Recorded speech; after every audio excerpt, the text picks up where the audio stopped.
Nope. It sounds the same as when you put it on the tape. This is really a coaster that's mostly about protecting the surface. Having a glass desk is such a great benefit to your life. I know, right? It's I mean, it is, the cleaning aspect is nice because you just need to clean it up and then have some window cleaner on it and just like a window. However, we should just continue having this conversation and just hit the live button. Don't introduce the show, and we just keep this as just a conversation. I mean, this is basically the plan, isn't it? So nobody has to say hello and welcome to the AWKWARDCast where NY and Keyframe wonder about random dribble. So we just keep naturally on talking. Exactly. By the way, even acknowledge our guest, Rocket the Ferret. Yeah. On that note, I guess something is off with your camera. Should I fix it? Should I fix your camera? I'm not a cartoon today. Yeah, that is true. For me? That is weird. Let me work my magic. I must really click the right one now and not the wrong one because it's only key. So I need to activate the only key screen share. Let me see. Yes, that's the one. There we go. Wonderful. Nothing off jump at all. Scare, blonde jump scare. So let's wait for the chat to catch up. Yeah. Let me tell you, I feel the same way. This is Chrissy is blonde. First of all, I'm sorry you have to see this. Second of all, looking very nice. You are a liar, Enigma. Look, I could work a lot of hair colors. Blonde ain't one of them. White I can do. Silver I can do. Just blonde? No. There are white people that can be blonde. I am not that type of white person. Literally looks like Vivzy. I look like Vivzy Pop. That's great. I mean, I like Vivzy, but it's just no. Besides, blondes have more fun. Lies. Redheads have more fun. But yeah, so what happened was I bought all the stuff to dye my hair, and then I came home, bleached my hair, was like, okay, let me get my dye stuff ready. Shit, I'm missing a color, and it's 3 a.m. Welp, I got the color now, so this is just for this podcast. Blonde Chrissy's not staying, guys. I don't know, maybe I'll make this a thing for the next Angela's House stream, is that I just have to go blonde for like a month. Which I don't like that possibility, but if it's for the children. For the think of the children! I do have to say, I am looking very Spider-Verse 1 Gwen Stacy. This is just Gwen Stacy. I don't need a wig to be Gwen anymore. I will just tell you guys, I voted for her putting on the Gwen Stacy and I would have done the Star-Lord, but she was like, no, Gwen, it is not Halloween. Spider-Gwen. I need to get a new Spider-Gwen costume. What happened to the old one? The zipper on the old one was actually faulty. Oh. So if you've ever seen Spider-Man suits, they have a zipper on the back. But the zipper I had, and I never noticed it, because I don't actually unzip the suit that much when I get into it, because I'm usually zipping it up by myself, and I'm stubborn. I pulled it down, and it went under the teeth of the zipper, and I couldn't fix it. That happened during MomoCon. Oh, of course. That was fun, but thank God MomoCon is a cosplay repair area where they repaired that and they repaired my Power Girl outfit. That was a very fun weekend of, I feel something that I shouldn't be feeling. Let me go and have people stitch me on my lower back. That felt great. But the cosplay repair people were very, very nice. I have had seldom cosplay snafus. Those were some of the most disheartening. Just because, like, those were expensive outfits, too. Though I am planning with my next Spider-Gwen to actually, like, plus it by, like, making it a little bit more 3D so it doesn't just look like, Because, like, Spider-Man cosplays, you can get away with that wearing just a Zentai suit. I usually hate Zentai suit cosplays because they look so unbelievably cheap. Like those people who cosplay as Diva, and it's just like this spandex suit. I know what you mean. Okay, yeah. Like, there's very few characters that make that work. Froppy and Spider-Gwen and Spider-Mans. And that's where the list ends. Oh, also, I only just now noticed the emoji that Momoboy just posted. That is Caitlyn from Arcane. Ah! A very, nice. blurred face version of it. Oh, there's also a Heimerdinger that looks very... Oh, right, because Arcane technically is based on a game, and the game is probably big on Twitch. So they have a very short handful of things. Games, yes, I wanted to play the game of figuring out what to put in the top left corner, but this was probably not what you were going for, was it? Oh, no, I was referring to if you saw the trailers for the new Castlevania season. No. Nocturne.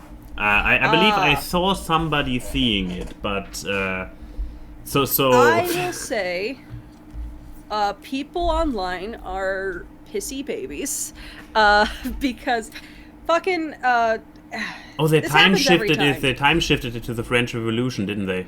Yes. No. Yeah. Yes.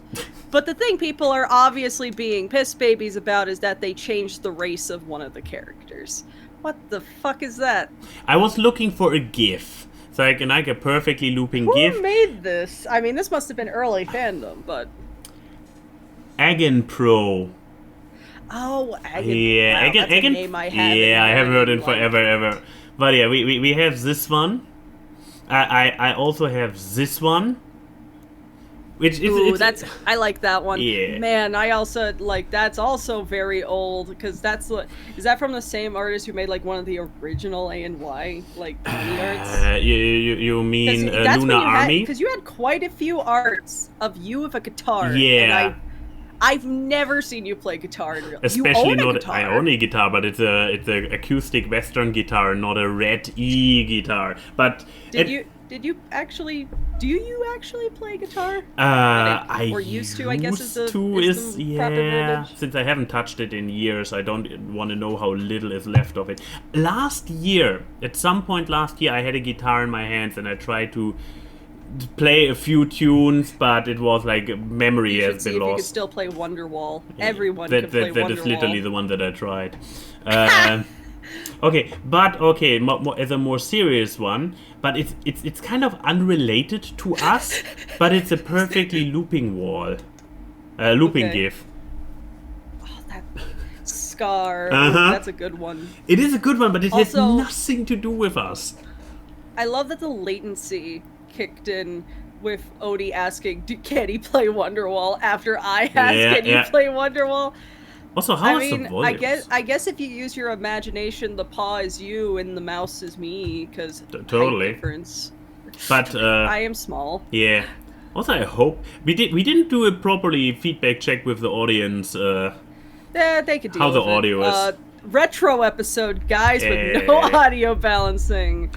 Wait, true retro episode would be you without webcam, me with webcam, and not in a proper framework, but wait, can I just remove the framework? It would be very Cox and Crendor with just an image on screen. Yeah, basically. Okay, let me see. Can I get rid of all the frames?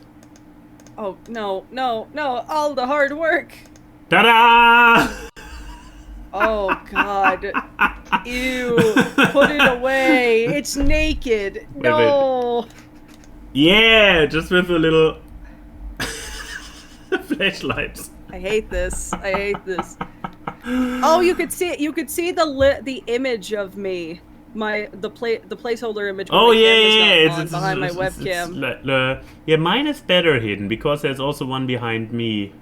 Blub. Well, yeah, because I mean, here's the thing. You should you have a 3 idiots pose for me, and then a little sticker head for you. You should just have one of the 3 idiots poses. It looks more human. Maybe I'll give your thing devil horns, but what was I saying? Oh yeah, guitars. Guitars. I have one. I've played many instruments. I've played many instruments in my life, and I live with someone who is a literal virtuoso. I can't play guitar for the fucking life of me. I've tried. I owned guitars in my life. I got an electric guitar for Christmas one year when I was a kid. I don't know what it is, but the hand motions of the frets, something about it just does not connect to the brain. Like, it's also the fact of I don't have a very long wingspan, so sometimes reaching the high frets is genuinely difficult. Yeah, But, I mean, that is a thing, like, yeah. I am a woodwind player, because I am a concert award-winning clarinetist, humble brag, humble brag. That makes more sense to me than a guitar. But, like, for a lot of people, it's the reverse. They can play guitar, but put them in front of a saxophone or a clarinet or something, and then nothing computes. Or you're a brass player, and all you have to do is just be good at blowing air out at different velocities. I say, Also, in the room with the former trumpet player. Also, but also, Odie, probably in reference to your finger span. I know. You know what? I would try I have considered buying a ukulele, but I'm sorry. The ukulele is fucking ruined as an instrument. You said the word sorry and ukulele in one sentence. You cannot do this anymore. It's 2023. Sorry, sorry and ukulele. People ruined it for everyone else, and it's just like... I miss when it was just the Steven Universe instrument. Like... Yeah. Didn't Jack Black do something good with ukulele? I mean, he probably did. He had a plastic saxophone and rocked the stage with it. I want to know what that plastic saxophone thing was, because he made something funky from that. Yeah. I assume it's just a toy. Chrissy is cancelled. Oh god, it will always be somewhere over the rainbow. Indeed, Momo, indeed. Wow, there's so much going. This is the most active the chat's been in a long time.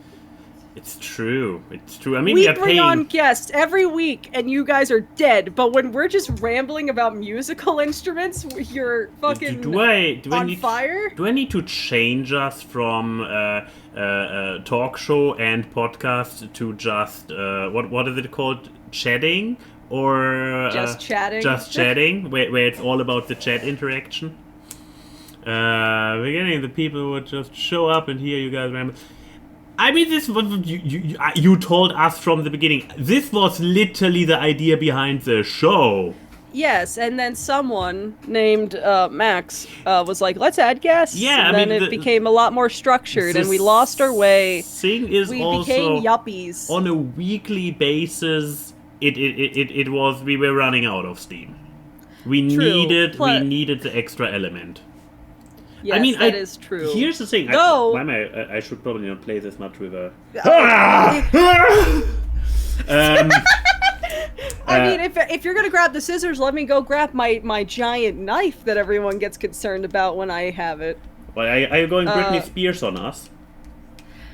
What was up with that video? Apparently the dance was based off Shakira. Was the knives too? I don't know well enough. That woman's...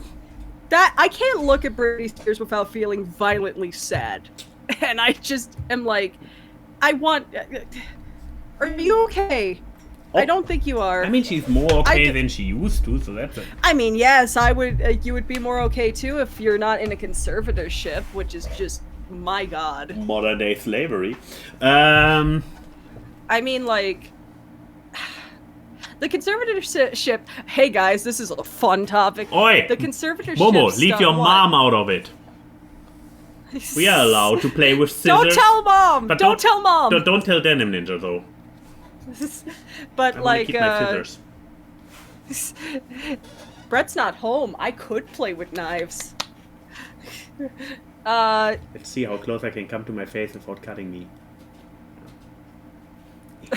But no, the conservatorship stuff is so, like, bad. Wonderful commentary. No, it's a very harsher thing in hindsight, because we're millennials. We grew up during the time where one of the most commonly used satires in, like, South Park and a bunch of medias was just making fun of Britney Spears and, like, being like, look at this crazy person. And it's just like, wow. We really just perpetuated a thing that caused this poor woman to go through anguish for decades. Yeah. There's a thing. I saw a thing earlier when I was What are you doing? looking for a thing that was in a place. But it's gone now. Yes, Denim, he is an adult, but I don't know what the hell kiverage is. Yeah, no, you can't correct yourself. There's no edit button in life. Can't find it. But no, I recently watched the South Park episode about Britney, where it was like, we need to abuse Britney so the harvest can be good. And it's just like,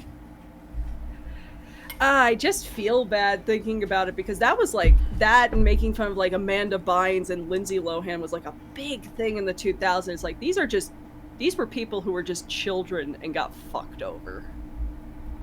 Like, the whole child star to insane person pipeline is like, man, how have we gotten to like the 2000s and the new millennium and then decades after, and we still haven't tried to fix that issue? Because that's been an issue since child stars started existing. The South Park was at least self-aware enough to mock how celebrities were going nuts was media attention. I mean, that is true, but South Park usually does have those takes that are like weirdly nuanced compared to everything else. We watched it. It was I remember that it was one of the more episodes, as in like spoilers. She runs around for half the episode with her head literally blown off and just the tongue littling over her jaw, which is and this like on a gross thing, like gory basically. Yeah, gory.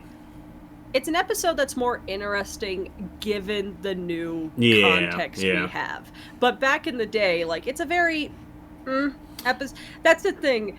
I remember talking to you about this a while back, that I was trying to go back to earlier seasons of South Park and be like, do I have actual favorite episodes of earlier seasons? Because especially the seasons before Bigger, Longer, and Uncut, I feel like there's favorite moments. I don't think there's favorite episodes. Because Matt and Trey like to say up and down that that they could if they could delete the first 5 seasons, they would. But like, I mean, they are kind of weak.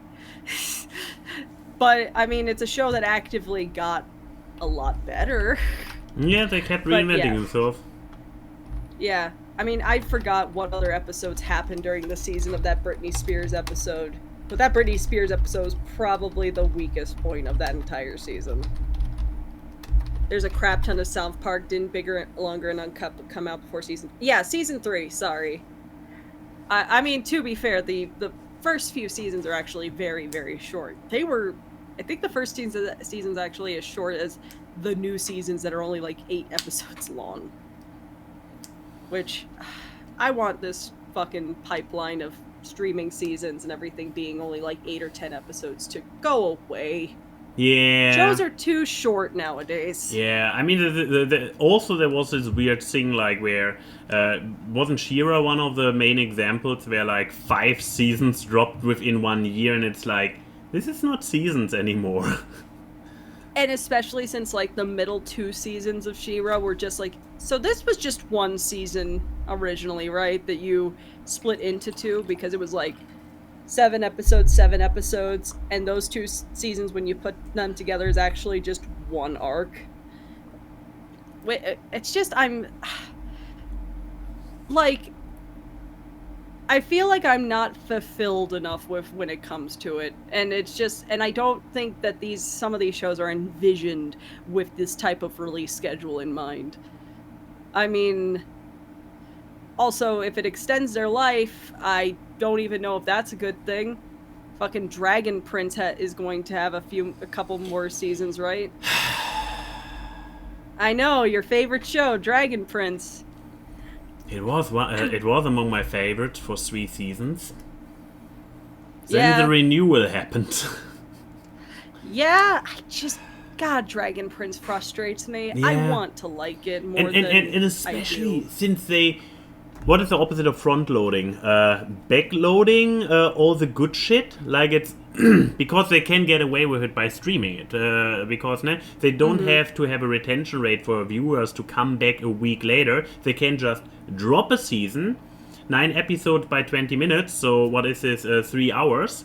So they can just drop a season, which is shorter than the current average MCU movie. And therefore, if they just put enough good shit at the very end, people might be still there for the next season, which season 4 I was like, okay, let's see them find their ground, so I kind of forgave them that the only good episode was the last one.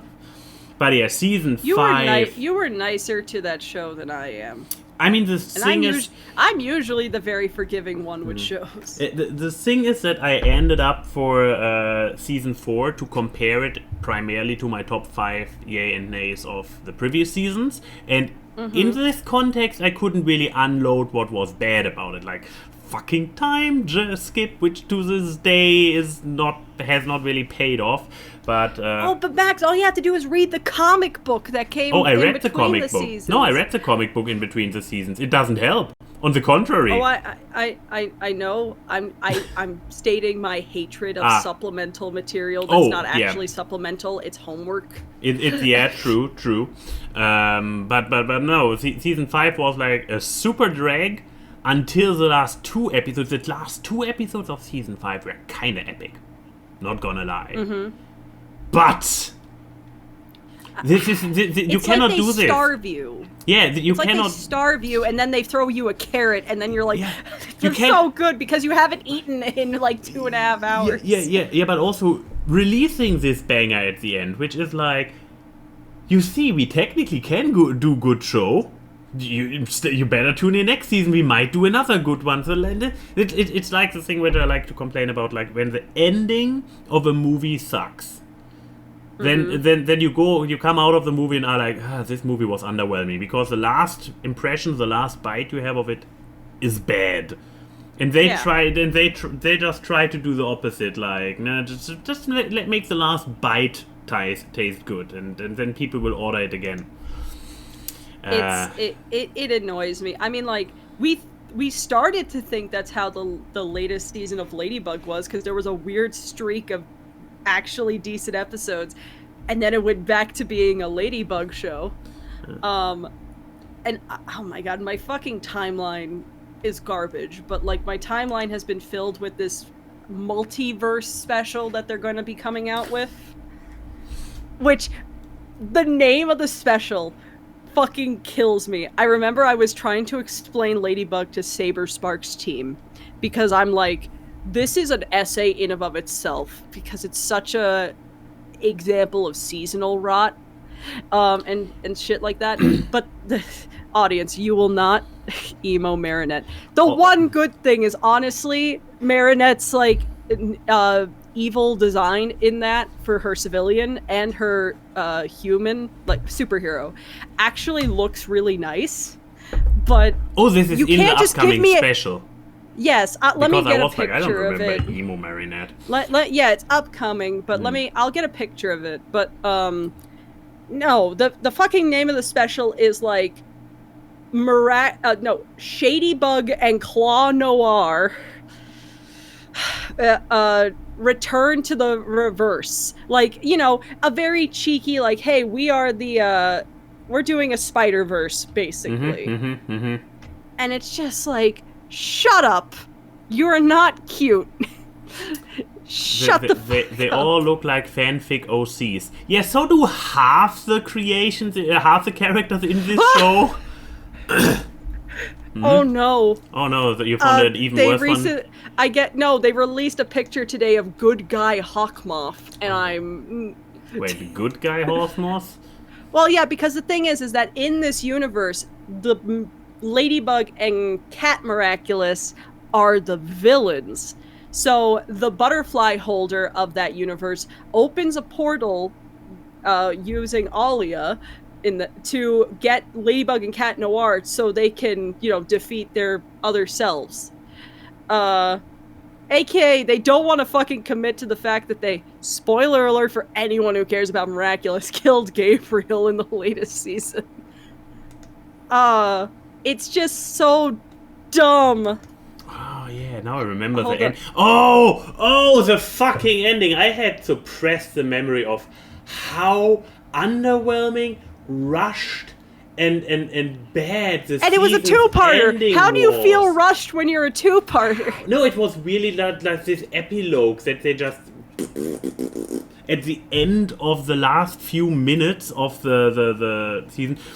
So and also with like oh yeah, that was nasty. So like, here is so okay, continue what you were saying. I'm just gonna put here's Shadybug. oh. I actually really like these designs. It's so small. Why is it so small? Oh, it is very small. That is true. Hold on, I think I found a bigger picture. Okay. Is that bigger? No, it's not. Why are these pictures so small? I guess I can just zoom in and we enjoy counting pixels. The compression. Yeah. Pew pew pew pew pew pew pew pew pew pew. Oh wow, that is compression, all right. But like, I actually think these designs are kind of cute. I really like these. And then it gets worse because like they give Claw Noir green hair and purple eyes, which is just like cool. Love that for him. But yeah, here's good guy Hawkmoth. I hate this so much. Hold on, it's loading. Oh, also it I don't apparently uses the same scale for zooming in. What is I don't You know, I thought that his weird mask that only had his mouth was kind of stupid in the original. I feel like now I appreciate it more now that I know what we could be. I'm scared what Lila's gonna look like as the Butterfly Miraculous if this is the peak of their design. Though I will say Alia's design for this Miraculous special actually is pretty nice. Like, this actually looks cool. I like this. Huh. But wait, first of all, what is it, and is it good? Is she good or bad? She smiles, she's probably a good person. From what I see, she's a good guy. She basically is Hawkmoth's assistant. Lady so Aqua this is her. Eyes. This is her blessed by the Butterfly Miraculous. So instead of becoming an akumatized villain, she's an akumatized hero. The special's gonna be dumb. But yeah, the finale of Ladybug. How did you rush it so bad? It took you 5 years to finish an arc, and you do it like that? Yeah. That's it. It was like, and especially how little they did. Like, they managed to not address anything. We were like, oh, they addressed it off screen. No, we are now okay. Here they are. Okay, we are now months later, and they seem to not have addressed anything. What? Also, like, how much do you not care that a moment that should be as, lack of a better word, miraculous as her combining the two most powerful Kwamis in the show to be Bug Noir or whatever the name was, and you didn't even give her a magical girl transformation. She just like that into this ugly ass design. Yeah. And it's like, first of all, I want to speak to the designer. I have notes. How did you fuck up so bad? You made her look good when she was using the Cat Miraculous, because I think Marinette with the Cat Miraculous actually is a very nice design. But like, how did the designs get worse? I feel like there was a point where the designs were actually pretty okay for the heroes. The villains always looked goofy as fuck. Also, yeah, the movie was actually... The movie's actually pretty good. One note about the movie. It's the one thing that is objectively worse in the movie than in the show. You don't know... You don't... I'm giving you the space to talk about. I see. Making Plague a walking, talking fart joke. Yeah, which is just like... Why? Also, he's a Why? lot more crotchety in the movie, and it's like, this feels weird. But everything else was a significant improvement. Yeah. How did you fuck up the reason why is that the movie was made by not the show people. It was made by, like, no one who works on the show. Mm-hmm. But anyways, enough about media that we don't like. Yeah. Who says that we like the media we are going to talk about? I mean, I like mine. I assume you like yours, given that it has a very beloved status. I will rip it a new one. I will destroy it. But yeah, before we move on, just as a general thing, what I was thinking earlier. I mean, we could potentially make it a thing like, now once per month it's just us. Yeah, the Ramble Show. A ramble show, and then it's actually the random dribble hour. Yeah, like, exactly, and it's like because people kept bringing up new stuff. What was it earlier? Somebody posted something, and I was like, "Oh, are we now talking about that thing? Who was it? Oh yeah, Enigma dropped Harley Quinn, and I'm like, we have words about Harley Quinn too. So technically, let's talk about Harley Quinn. Yeah, we'll get to the media later. I have to talk about Harley Quinn. Do you know? I fucking hate this show. Are we caught up? I don't think we We're are not caught up. No, but we it's not. missed, It's not giving me. It's not giving me good feelings so far, and I will probably talk about the newest season when we finish it, like as a whole. What season are we on? 4, right? 4. Remember we had the. No, is it 4 or is it 5? I remember that we had the theory that every second one sucks, like a grad school. Every other season. Every other season is bad, and since we liked the first one, this would mean we must be in a bad one. So in a even one. Yes, the season so far has been character assassination. The season. Hey, let's see if I can get myself banned on Twitch. I remember how you two sang loving, wow, moments before disaster. Like, this is going to be the meanest insult I can give a show. The show is becoming Star Versus for me. Ooh, that is brutal. Even so, is it really Star Wars? Because it's a very different kind of bad. That's why let me explain. Okay, let me explain. Please. Because in the first few seasons, I liked every character except Harley.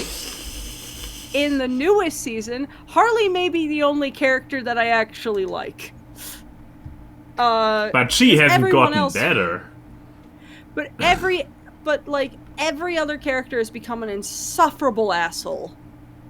And not in an it's always sunny way where it's like they're meant to be assholes and like you don't root for them, but it's entertaining to watch them fail. No, these people are just insufferable. And it's like Star Versus, because for the first few seasons of Star Versus, I didn't like Star. And then when they went to Muni, I actually started to like Star and then hate Marco. So specifically with the journey of likability of characters, you see parallels. Yes, it seems like it's like Rose and Steven. They can't both exist where I like all the characters. Because, man, the newest season, Poison Ivy was my favorite character of the show. And she's fallen down so many rings in the newest season. And I know that's supposed to be probably her arc. But she was starting to get bad in the last season, too. An arc she probably didn't need to go through. Well, because, like, they forgot somewhere through, and apparently, according to my friend Gerber, they changed showrunners this season, so that could explain something. But, like, they made it a big point in the beginning of the show that Ivy doesn't like to identify herself as a villain. She's an eco-terrorist. Like, she doesn't like people, but she wants to protect the Earth and everything.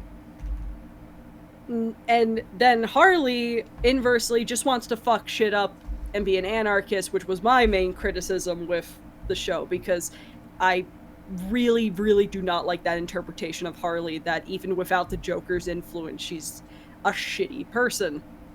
I feel like that's a very lazy way to write a very complex character like Harley. And that was something they were actually fixing in the past 2 seasons. But Ivy's just become evil for the sake of evil. And it feels like it came without any warning, that there wasn't any, like, increase of, like, her enjoying villainous stuff more and more. It just seems like Harley was just a bad influence on her, but they'll never acknowledge that it's actually a bad influence. You're missing the main point here. It's about having a girl boss arc in the show. No? It's a show about a lot of female characters, female empowerment, and now it's the next step of inclusion. To tell this story, and they needed a character. Harley could not be the CEO of anything, so they needed another character who can go through the arc. Yeah, because that's what we needed. Yeah. And let's also get rid of, like, the 2 very delightful characters of, King Shark and Clayface, and just make them appear, like, once a season. Yeah. And instead, let's have, like, hyper insecure, fragile, toxic masculinity Lex Luthor take up that mantle instead. Like, it's just such... of course, the Bat Family. Oh, God. I liked when they introduced Nightwing, and I liked Barbara for the longest time in the show. And now they're just nothing characters. Their whole, like, Nightwing became, like, I'm trying to be edgy, but I actually am not really that edgy, too. My entire character trait is not liking Harley. And it just feels like you have so many characters. You are in the Batman universe. How are you doing so little? And also... They keep killing them. They keep killing them.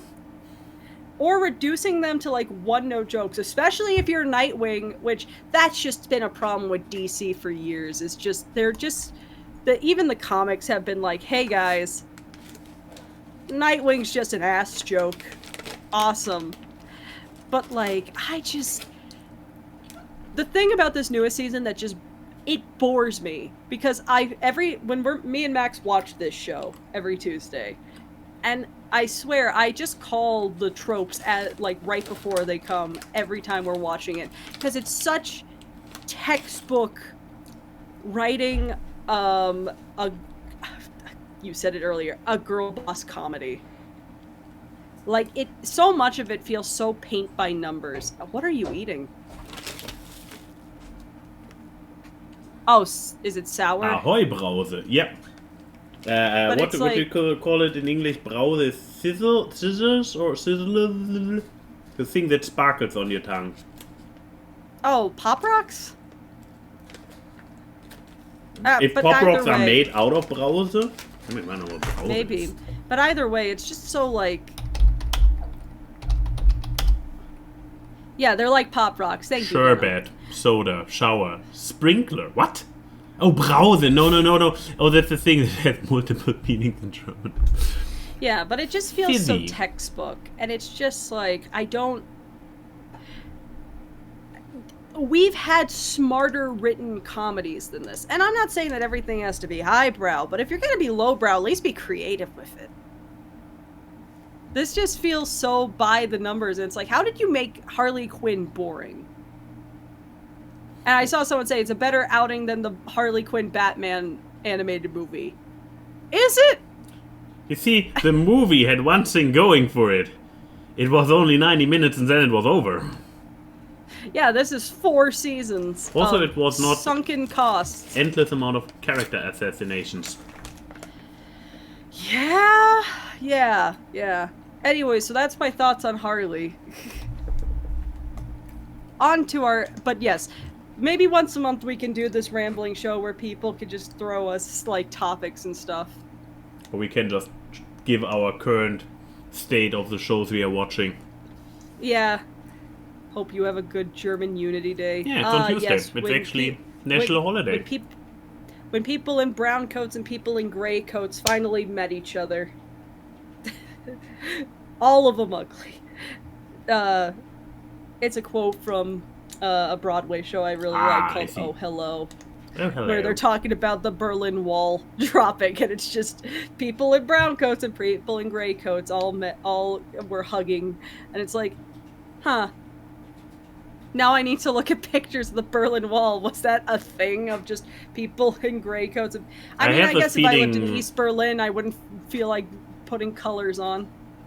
I have the feeling that it probably was gray coats for the DDR, and brown coats were probably just a fashionable trench coat. I mean, my dad has a brown trench coat, so they are a thing.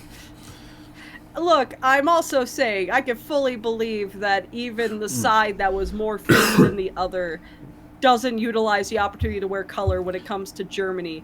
If you want to just be in a place that's full of black turtlenecks and long, dark trench coats, and you don't want to go to a Matrix convention, just go to Germany. But yeah, also since Momo Boy brought it up, I am also looking forward. Actually, I'm looking forward to a comic book thing at this point, despite the fatigue.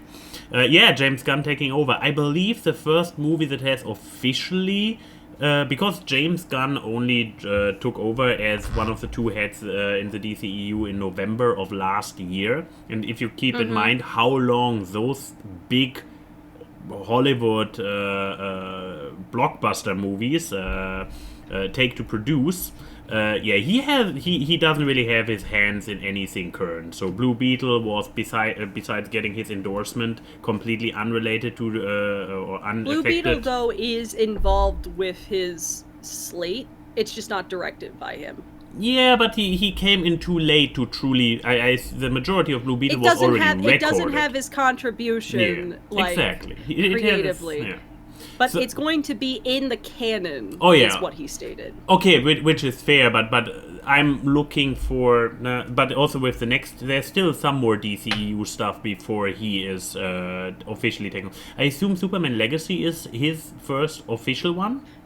I think in terms of movies, yes, because the first things... I looked it up. The first things that are on his slate are shows, because you have Creature Commandos, which is a 7-episode series. Okay, it's an animated one. I mean, he did Peacemaker, which is an absolutely fantastic show. Everybody get out there and watch it. It is And then he's making a spin-off of Peacemaker called Waller, so an Amanda Waller show. And then Superman Legacy is the first movie, which I am excited for because I actually have read the source material for Superman Legacy because it's based off one of the best Superman comics. And then you have a Green Lantern TV series. Yeah. Maybe someone will do Green Lantern correctly. The closest we had was the animated show way back in the day.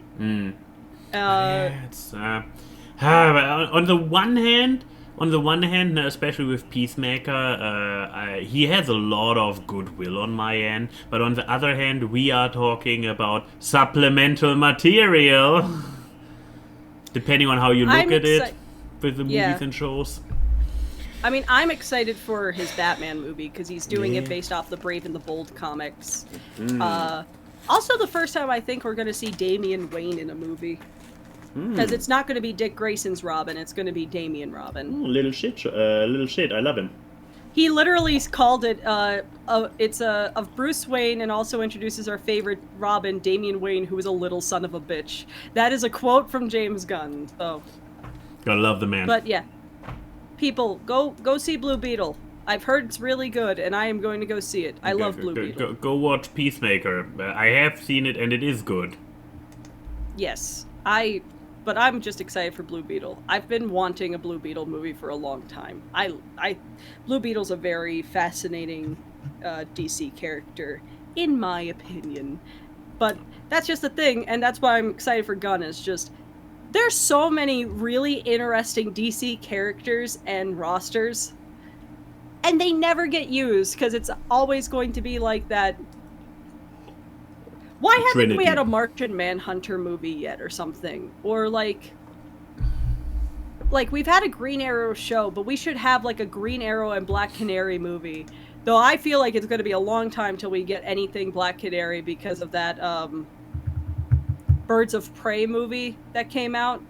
And it did So I mean, I feel like we're not going to see stuff like Oracle or Huntress. Oh, but I loved Huntress in this movie. Huntress was my highlight in the Birds of Prey movie. I think Birds of Prey is actually pretty okay. I mean, like, you can see the development of especially Margot's Harley from Daddy's Little Monster to the gun Harley that is so delightful it actually made everyone won over. Because, if there was one thing about the fucking Ayer Suicide Squad movie is that Margot was a good fit for Harley. She was just not given any good material to work with. That's the thing. I fully believe that you can have the best cast of actors, but if you give them shit and direct them like shit, they're not going to act well. You need a certain aura to make a bad script good. And unless you're Nick Cage or Christopher Walken, I don't think you can do it. Like, it's a very particular skill, and not a lot of people have it. Because I don't think it's a natural thing to have. Have they done anything with Martian Manhunter since the early 2000s? No, and that makes me sad. Oh yeah, Joker 2 is also going to come out, and apparently it's going to be a musical. So that'll... Probably thanks to his insanity, so a little bit like Crazy Ex-Girlfriend. Yeah, and Lady Gaga is going to be Harley, which a lot of people would be like, oh, what the fuck? But newsflash, Harley. Lady Gaga is actually a really good actress. So definitely different Earths at the very least, if not completely. I mean, I think it's pretty much been confirmed that the Joker universe is completely separate from not DCEU. anything. Same as the Batman movies, because there's no confirmation that Robert Pattinson's going to be the Batman in The Brave and the Bold, because it's just an Elseworlds thing. But I'm excited for Joker 2. I love the Joker movie. Oh, yeah. I think it's one of the best DC movies in a long time. When incels are trying to ruin it. Oh, yeah, My Adventures with Superman. We finished... What? Have we talked about this one yet? We have not. I'm surprised I don't think any... you know what? I think we talked about it briefly in the terms of I liked it from the very beginning and you needed to warm up to it. Yeah, I mean the first 2 episodes, I haven't rewatched them, but the first 2 episodes, at least they were a weak start for me personally when we did watch it. Like, they released the first episode officially for watching on YouTube, and I even watched it twice. Yeah, I watched it on my own, then we watched it as well, and I was still very meh on it. But then there came a certain point, and I don't know when, where you were like, damn it, now the show got me. Yeah. I think it was right before we met the gorilla. Could be. But it was like episode 3 or 4, so it was relatively... Yeah. I mean, it's a super short season. What was it, 9 episodes? 10? 10. But yeah, But God, that show is so good. Oh, it is. It is so it's a slow burn. I would give that. Like, unless you are the type who really likes the beginning, the first 2 episodes focused on making sure you know that what Clark's motivations lie. Because what the show is that it's essentially not an origin story as in we see, Clark growing up. It's him becoming Superman, like the first time he puts on the suit kind of thing. Because every character is only apparently in their early 20s. I think in the last episode they established that all the characters are like 23. So we're talking some of the youngest interpretations we've seen of these characters. But my favorite part of the show, besides Jimmy's a great character. I really love their interpretation of Superman. Because I feel like Superman, not a lot of people know how to write him. That's why I really liked your That's Stupid episode on Superman. Because either people write him overtly overpowered or without conflict, or they make the thing is that his arc is that he becomes a more jaded, losing his morals type of person. And that's the thing I really like about this show, because throughout the show, he does not lose the morals he grew with. He's still very much a Boy Scout at the end of the day. Yeah. And I feel like that's been forgotten a lot in modern media, because I feel like, especially since, a lot of DC media now has become either PG-13 or adult, and there's this weird rhetoric that once you reach young adult media, you can't have a Boy Scout character unless they are dumb or naive, and you need to have some kind of nihilistic character to be the person that the audience goes with to offset them. The Rick and Morty principle. And it's always presented that the nihilistic one is the more correct one. I mean, even the original Justice League animated series kind of poked at that with, Clark has naivete that from being a little farm boy that goes against the grain. Or like Justice League Action, where Clark being the bad cop does not work out at all. Which is one of the funniest Justice League Action shorts of Batman being the good cop and Superman being the bad Wanna cop. have a water? Want a donut? It's like, God, that show is such a mixed bag, but sometimes it hits. But no, My Adventures with Superman just has really good interpretations of all the characters. It probably has my favorite Lois Lane, too. It's a good Lois. Their chemistry is just really good. And I know everyone fucking kept putting the clip of Lois being mad of Clark lying that that he was Superman on Twitter, being like, oh, this is terrible. Why we have this? It's like, fucking... She has a reason to be upset, because through the past, 4 or 5 episodes until that episode happened, she was getting it laid into her by Clark all the time that lying is bad. You could be, it was the thing. She wasn't mad at Superman. She was mad at Clark Kent. Of, I had feelings for you and you're trying to make me into a more honest person, but you're a fucking liar. And this was well before, they found out all the, otherworldly dangers that, the General and everything has for them. But no, this show's really good. I don't know what's your overall thoughts on it. I've been just singing its praises. Again, except for making it a little bit look like kiddie program in the beginning. With the focus on the newspaper girl and you have a hate boner for that for the newspaper kids. I was so rooting. When they appeared in the finale, Max let out an audible ugh, and it's like, shh, let them cook. No, the problem is less that I hate the characters and more especially the gremlin one in the group of the news kids is fantastic. Even though she is just limited to the background. No, but the thing was the focus of it. How they have this, first of all, Adult Swim opening logo. Excuse me. I know you can come in with explanations why they needed to show to fill a slot in the Adult Swim thing, but it's the fucking Adult Swim.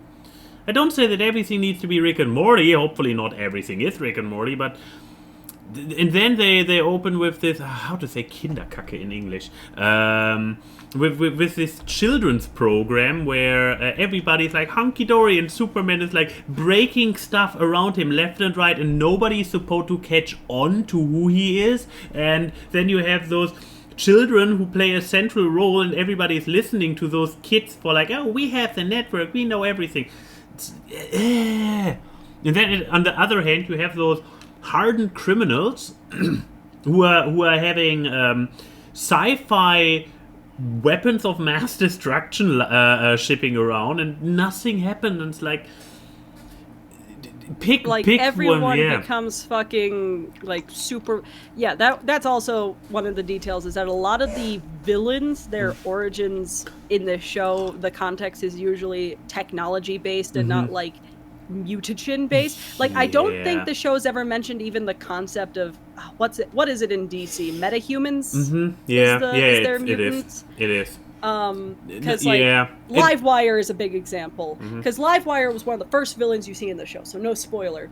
But like, she just had technology that let her use electrical powers, but then it got overloaded, and now she just passively has electrical powers. But so yeah, that's another thing where I would say that's not a deal breaker. That's just a head scratcher for me. That so far as we know, Superman is literally the only alien around, period, and the only other and the Kryptonians are also the only alien race even mentioned or hinted at, where it's like there's no Martians mentioned. There was like one like Easter egg acknowledging the Waynes, though I can at least say people are probably going to be like, where's Batman, because it's a Superman show and people can't fucking let Superman exist in his own thing without Batman. Though they do have Vicky Vale appear at some point, which is cool. But again, I acknowledge the characters are in their 20s. I'm pretty sure in most Batman canons, when Bruce is in his 20s, he's actually off training. So, you know, it makes sense why there's no Batman yet in this universe. However, the fact that we don't have, like, what? In theory, Wonder Woman would have been a thing at this point, given that Wonder Woman has existed since the 50s. That's the thing. Apparently nothing supernatural except for Superman, and all the technology, which, spoilers, is also all based on Kryptonian technology. That makes the entire universe very small, and it doesn't seem to expand past Metropolis and Smallville. And Kryptonians. This is literally all there is. Yeah, and Kryptonians. But, like, it's not a deal breaker. It's one of those things where it's like, I can sense that they're probably going to establish it later on. But this makes even less sense. That if they then suddenly expand the universe and suddenly all the other things come in and have been implied to be have been there all along. I mean, Odie does bring up a good point. Smallville was like that when it was Never airing. watched it. That like? But I'm surprised. Yeah, I knew of it, but and I also heard good things about it. I just never came around to watch it. But I mean, Smallville, he is literally just living in a small well in his hometown, right? We barely ever get out, so him and by the stories and therefore also the external experience being very like limited and not showing the larger DC universe makes sense. While here we are in a metropolis, which is literally named this way. Unless we're in, like, an Incredibles type universe which could make sense with the fact that it seems like Task Force X and everything are very, very powerful in this universe, is that there could have been heroes, but they've been wildly suppressed in, like, the media and everything. I mean, that could be a possibility. But, you know, it seems like something that they may expand on. And, you know, I'm interested to see how they do it. Also, Enigma, they're not bringing Darkseid into this anytime soon. They're the biggest villain that, like, I will keep it like this. They have kept it very, very secure in Superman villains. Darkseid, I think you can argue, is a Justice League villain, you know? Also, I don't think they are ready to be at the scale of fucking Darkseid yet. But yeah, honestly, if we would live in a reality where we wouldn't know about the larger DC universe in general, then this would not be an argument. Let's be honest. If we wouldn't know that there is more to the DC world, then it would be like, okay, this is just the story of this Superman. And how he comes to Earth, and how he integrates with society, and then there are also superpowered villains that he needs to fight, and then it all fits together. I mean, there is the thing. I feel like DC's a weird place, because you can argue that DC with, like, the establishment of the Justice League was one of the first big examples of, like, a shared universe type of thing. But it's gotten increased more and more with the cinematic universes, where it feels like it's weird because I know that, like, I really like Moon Knight and a lot of Marvel things when they don't go into the shared universe, which may be why I like how contained Superman is, but it feels wrong given that it's DC, which is a company that has had the shared universe thing for nearly like half a century kind of thing. I don't know when Justice League in the comics was established, but I feel like very early 60s at least. I mean, you mean the Super Friends? Exactly. But like, I mean, like it feels less so because I've been rewatching like the original Teen Titans recently, nostalgia's sake. When you actually watch it, with the exception of like the shots of one of the last episodes where you see all the metahumans and stuff that they meet, it feels a lot more contained because it's usually just the Titans and their rogues gallery. But that was also because there was like apparently a stipulation at the time that if there was a character in a show and there was another show airing that was in a different style or something, you can't have that character cameo in that. So you can't have the Flash come into that if JLA was airing or something.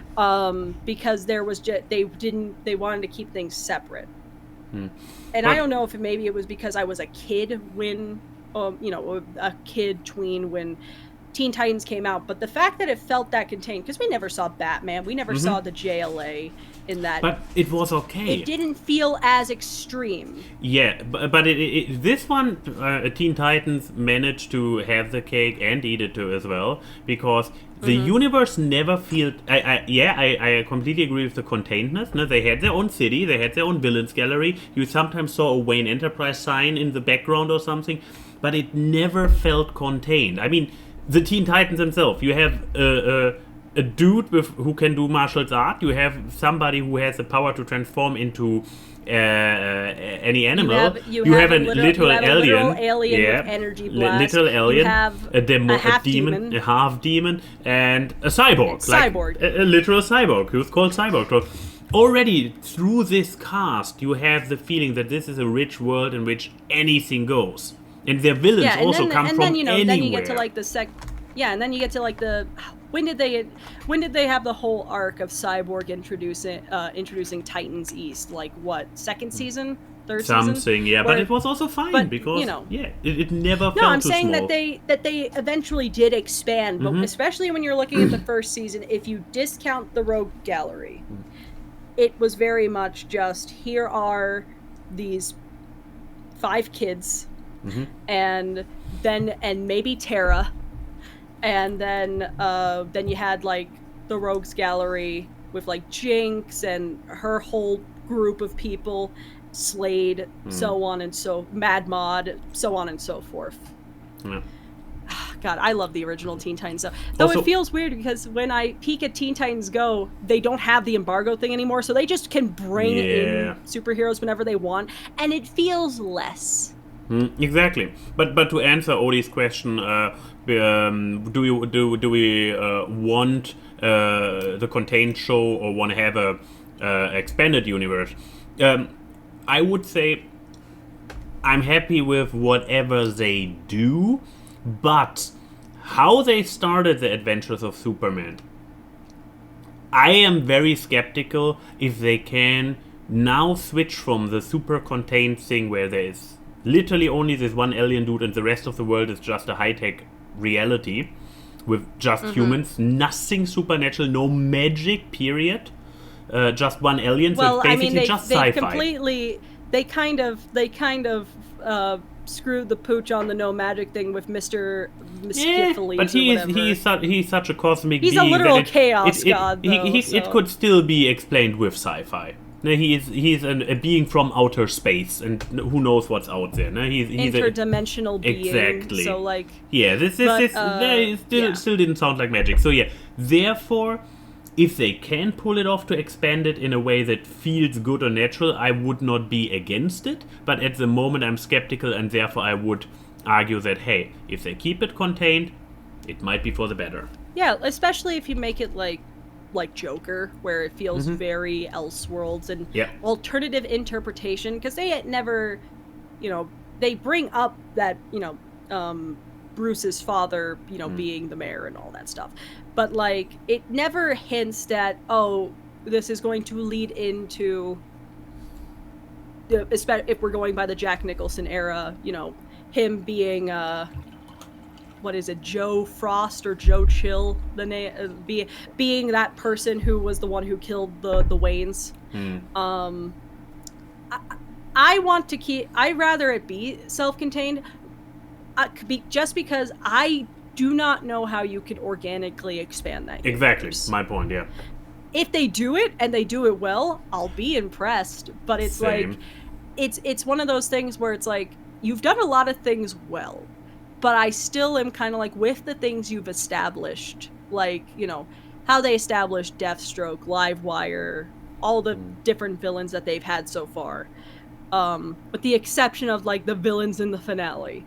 Like, I am just very curious how you could do that. Exactly. But, yeah. Anyways. Well, do we even wanna? I mean, I guess we could 5-minute drops on our actual media. Yeah, I can do a 5-minute drop because I don't have a lot to say about my media, besides the fact that it's good. Then let's go for it. Yeah. Yay! So, while I was bleaching my hair, I rewatched Elemental since it's on Disney Plus, and God, this movie is good, and I'm going to yell at people now, because the amount of fucking people that I saw online treat this movie like shit when the ads were out, being like, oh, it's just standard Pixar and whatever. And now the movie is one of the highest grossing Pixar films they've had in literal years, because that people actually went to go see it, and they were like, wow, this is actually a really heartfelt, like, being the first generation of an immigrant family and beautiful love story. And it's like, yeah, when are we going to learn that marketing is never one for one with the movie's quality when it comes to animated films? Like, live action films suffer too, but I am Jack's films attacking Sniper Wolf levels of impassion with how shitty American and Western media advertises animated films. Like, because a lot of the Western ads made it seem like it was just going to be like this romantic comedy where every joke is, they're an element, isn't fire and water wacky. But when you actually watch the movie, yeah, they use their abilities, but it's actually a lot of sources of conflict. But the biggest source of conflict is the feeling of, should I live for myself or live the life my family expects of me because my family sacrificed a lot to get here? Like, does that mean that I lose my autonomy? Let me see if I can find the stupid teaser. Because, yeah, the teaser the teaser has nothing to do with the movie. Is it the one where she's just walking on the train? Yeah. But, like, I would honestly say that I think Ember and Wade are two of the... And Ember's dad. Ember's dad is a fantastic character. I think these are some of the best written characters Pixar has put out in a long time. Because they are just fascinating. And, like... like Ember. Ember is such a great protagonist. Also, she is... Okay, she is hot-headed. Yeah, but Lady Cool going in there all cool. This is not Ember. This is a different character. Which, by the way, you know how fucking deceiving this ad is?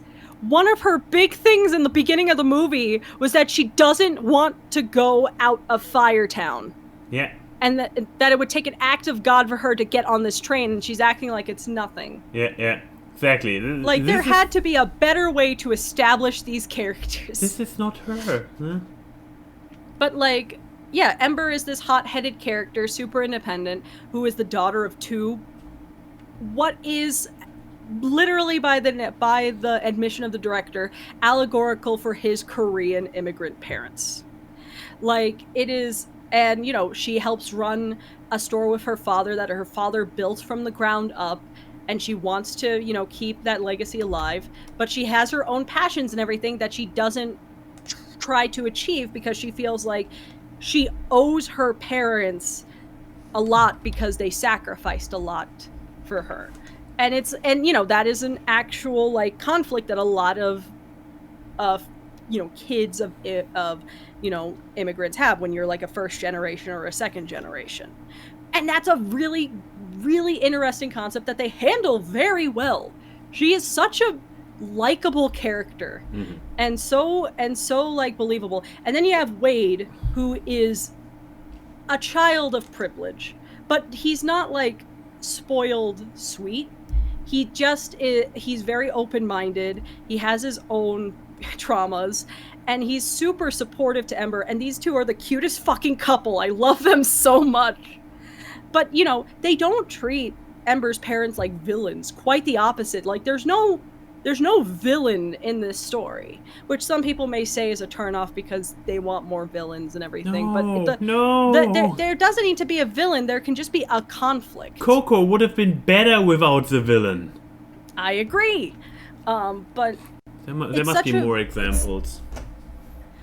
I think, you know, and people who present Abuela from Encanto to be the villain when she's not. She's a foil, and at worst she's an antagonist, but the real villain is intergenerational trauma. But like I feel like the romance story is written so well, and we haven't really had a romance movie coming from Pixar, so it's not standard Pixar. Shut the fuck up. And the movie looks beautiful. Like, I like how they render the fire characters and the water characters. They're all constantly moving and everything. The city is very beautiful. Like, it's a beautiful movie. And I think, like, I want to just scream at so many people who are like, oh, the ads look bad, and then word of mouth came around, and everyone went to go see the movie, and they were like, man, we were wrong. God, these ads did not present a story. And now they're doing the fucking same thing with Wish, and it's pissing me off. And they're like, oh, this teaser looks so tropey and everything. It's like, what do you people fucking want? Because you guys were like, I want Disney to go back to classic Disney stories. They give you a classic Disney fairy tale story. Oh, this seems all tropey and and it's like, what the fuck do you want? We want Disney to experiment with their animation. They make a movie that is literally like watercolor texture, looks like a storybook. It's not experimental enough. It doesn't look like Spider-Verse. Like, shut the fuck up. And then people are like, oh, they could have made it 2D. They just did this so that way they can make last minute changes. I'm sorry that, you know, maybe they wanted it to be an easier workflow for them. Because let me tell you, 2D animation's fucking hard. And so is 3D animation. But at least you have a bit more freedom with that to fix things if you need to. I'm sorry you want to overwork people? I don't know what you fucking want.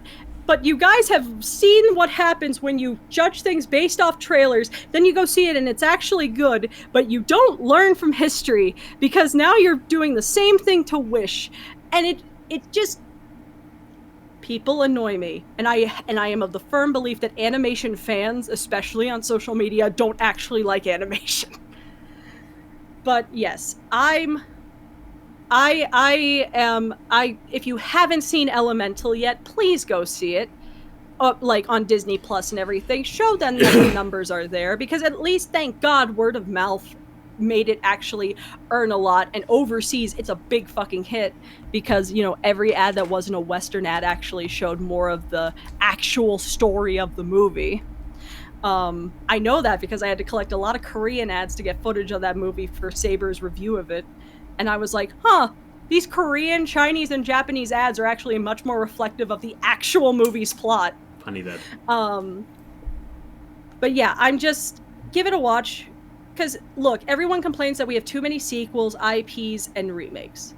This is media consumption. You show what you want with your wallet and your streaming views. If you want more original things, you're going to have to go see them. I'm sorry, it pisses me off where it's like, I'll watch this, but I'm not going to pay for it. Then I hope you're ready for like 50 more remakes of things. I'm sorry, you can't have your cake and eat it too, kind of thing. You can't cherry pick this stuff, because you know what happens when you cherry pick? The studios don't see enough of a justification to continue trying things. If you want Disney to experiment more with their animation, you're going to have to watch their first attempt at experimenting.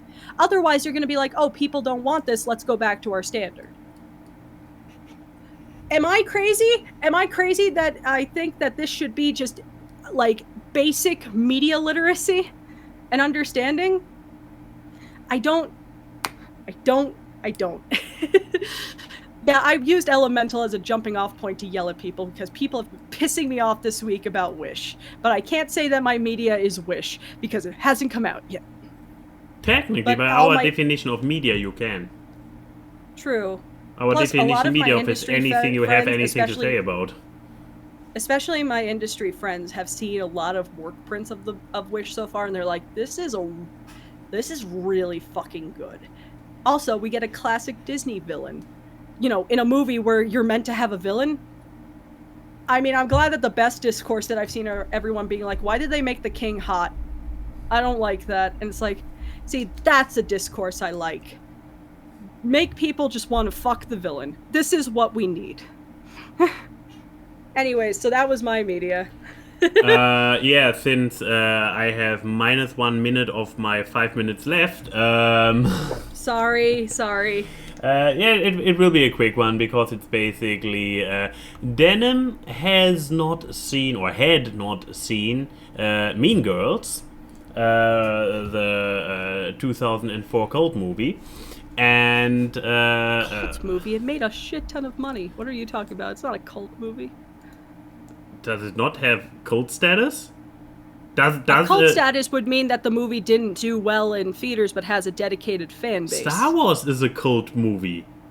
Star Wars created the term blockbuster because there were so long lines around it. A cult movie that a movie is cult doesn't say anything about its initial success. Unless I'm running on a completely different definition. You are running on the wrong meaning.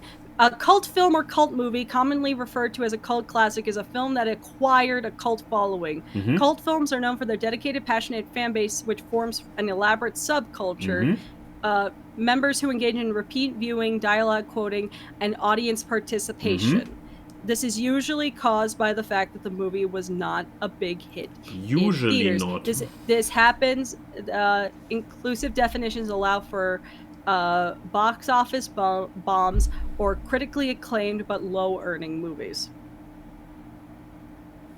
Yeah, usually, but I don't see... I would say Star Wars has a cult following, the original Star Wars, and it was a cinematic success, so... Therefore, I would say it is a cult movie. Yes, most cult movies are the ones Chat, that you are. decide. Exactly. Who's right here? Anyways, talk about Mean Girls. Exactly. So it was a fun experience because, like, every 10 minutes, I know this meme. I have seen this clip before. Now I know where this came from. So it's like me watching Clueless. I mean, yeah, it's basically like what is it? The 1 or 2 decades younger sibling of Clueless, isn't it? Mm-hmm. To a certain degree. Oh, you poor Karen, you poor innocent soul. Yeah, so the movie is basically Heathers, but not because nobody's called Heather in the entire movie. Oh no. Yeah, but they're called Grammarly. Apparently, but the movie which I have seen it many times back then. Like, I've watched it a couple of times, but I have probably not watched it in a decade, 1.5. So it was also interesting to see it, if and how it holds up through a modern lens. It has a few issues, let's be honest. A few elements did not age well. How many 2000s and, like, late 90s movies actually aren't Yeah. Have no aging problems. Exactly. But we were still at the end of the movie like, yeah, this is maybe a little bit of an asterisk here or there about like, well, technically, but the overall story holds up. The overall message of it. It had some things where it was kind of. I don't necessarily want to say ahead of its time, but doing good things like. At some point, it gets revealed that the coach has an affair with a student.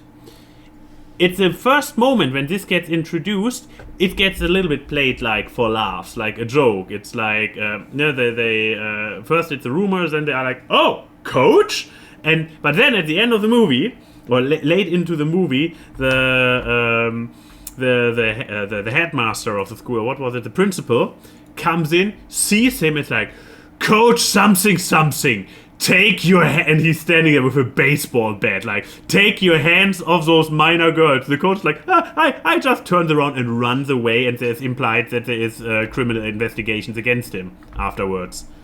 So, which is good. Exactly, that's my point. Like, they start out playing it as a joke, like many movies of this time would, but then they're also going then are like, yeah, that's fucked up shit, and this guy should be it should be investigated, and he gets. So this is something where the movie does it right. So I would say it holds up. It's once again, it's if I could do live photoshopping, then quickly turn it from Mean Girls into Meme Girls, because the movie has produced so many memes.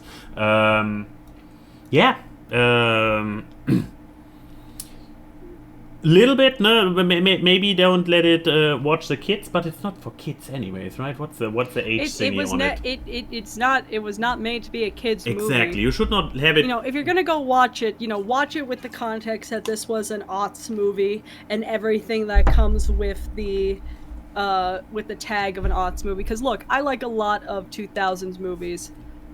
Oh my god, some things age worse than others. But it doesn't mean that it was okay, but it's a product of its time. Oh yeah. Where like this stuff was normalized and we are better now. And I mean, like, one point that Denim was bringing up after having seen the movie was like, that the movie that Devil Wears Prada tries to tell a similar story about being true to yourself and whatnot, and yet failed harder without even having any of those aspects that aged so badly. So so the thing is like, yes, Mean Girls has aspects that aged badly, mostly tied to the humor, and yet the story holds up and the message.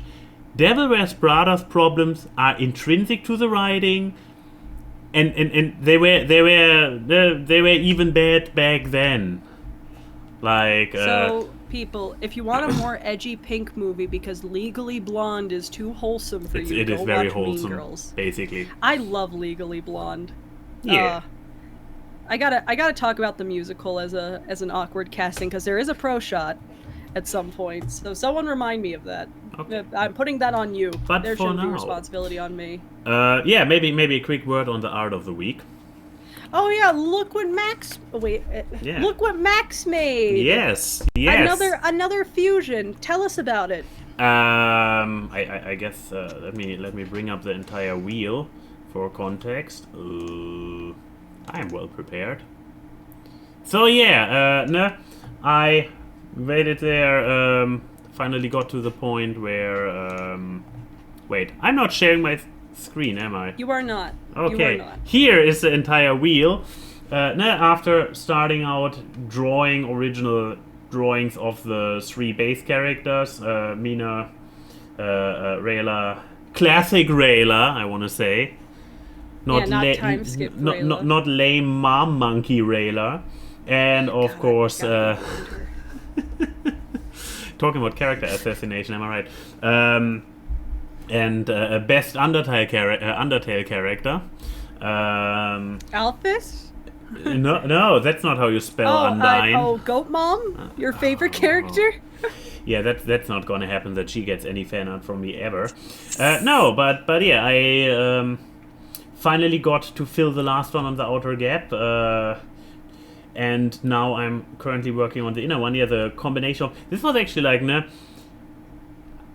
the ears, the idea for the ears I had very early on, like big ears but with the finny thing. But the idea for the tail, credit goes actually to that one up there. Keyframe came up with the idea of what to do with the tail by just taking the long tail but turning it fishy. And